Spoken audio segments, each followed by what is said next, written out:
one weekend, I thought up this idea of a horse leaping out of a wardrobe, which C.S. Lewis didn't really write first. And it's, because I'd never read it. And this idea of these tiny bandits, these creatures who worked for God, who decided to leave paradise and set off on a rampage through history, getting the things that really count, like money. All I knew was that Terry Gilliam came with 2 sheets of paper with this idea on it, and it just sounded like a great idea.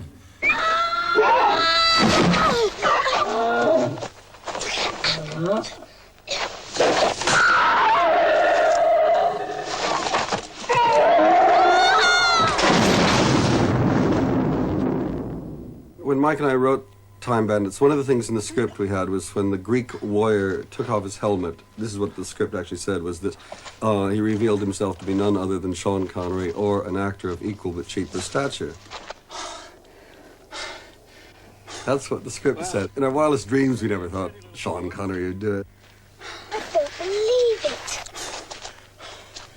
You don't believe what? I don't believe the way you killed him. Yes. But it has to be done sometimes. Well, there weren't any big stars in it, really, were there? Sean Connery. Connery, yeah. He's only about 5'6", isn't he? John Cleese was the biggest star of the film. But he's 6'5". Good morning. You're all robbers. Oh, then, the best, Mr. Hood. Jolly good. And you're a robber, are you? Jolly good. And do you enjoy robbing then? Well, it helps pay the rent, sir.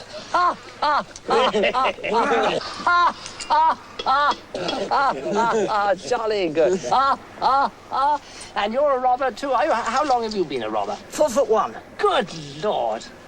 Jolly good. 4'1". Yes. Well, that is a long time, isn't it? The extraordinary thing was the facility with which one adapted to working with people, I think they're called, of diminished growth.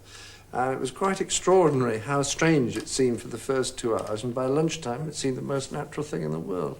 Well, I mean, it's frightfully kind of you. The poor are going to be absolutely thrilled. Have you met them at all? Who? The poor? The poor? Oh, you must meet them. I just know you'll like them. Charming people. Of course, they haven't got 2 pennies to rub together, but then that's because they're poor.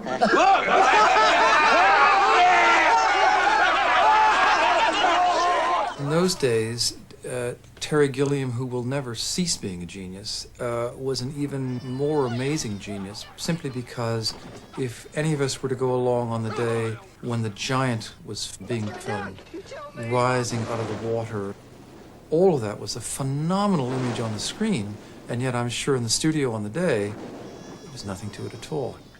Time Bandits was made for under $5 million. It's quite extraordinary, and I don't think that there was anyone in America who believed that that film cost less than 15, if not $20 million. Right. Now, The difference is that now Terry Gilliam can actually make films for that amount of money, and that would be a cheap film for him.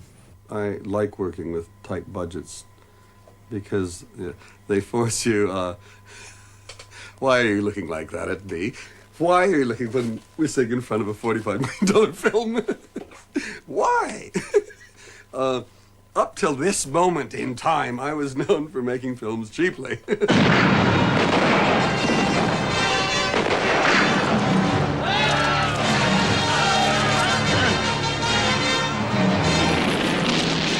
Towards the end of Time Bandits, that's when things got a bit tougher, because there were certain things that Dennis wanted cutting out, and I wasn't about to cut them out.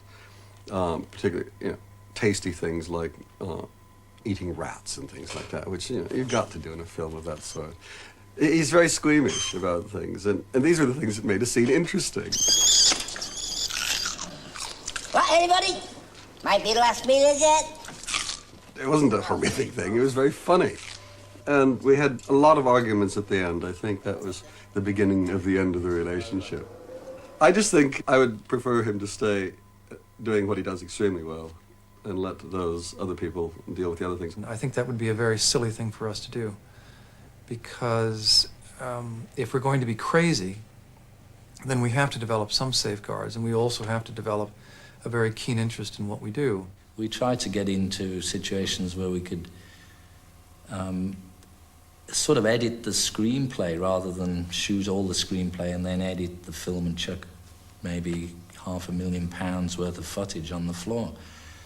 And we had a few rows with Terry, but very small compared to the trouble he's had with recent films. Old Terry Gilliam falls out with almost everyone he's ever met and doesn't speak to them for 3 years, you know. This is part of Terry's life. It's sort of a deep pattern, which I think it would take him many years to cure. Terry Gilliam's never satisfied with anything. He's just made a $45 million film and he's still complaining. Didn't have enough money. He's just a silly old bitch. I mean, he's very sweet. I took him out to dinner last night. I paid, of course.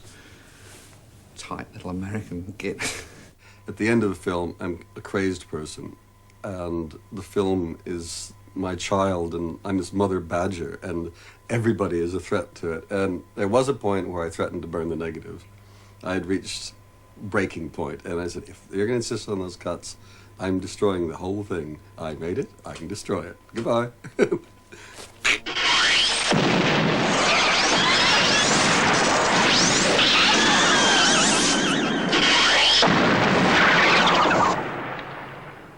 Benson.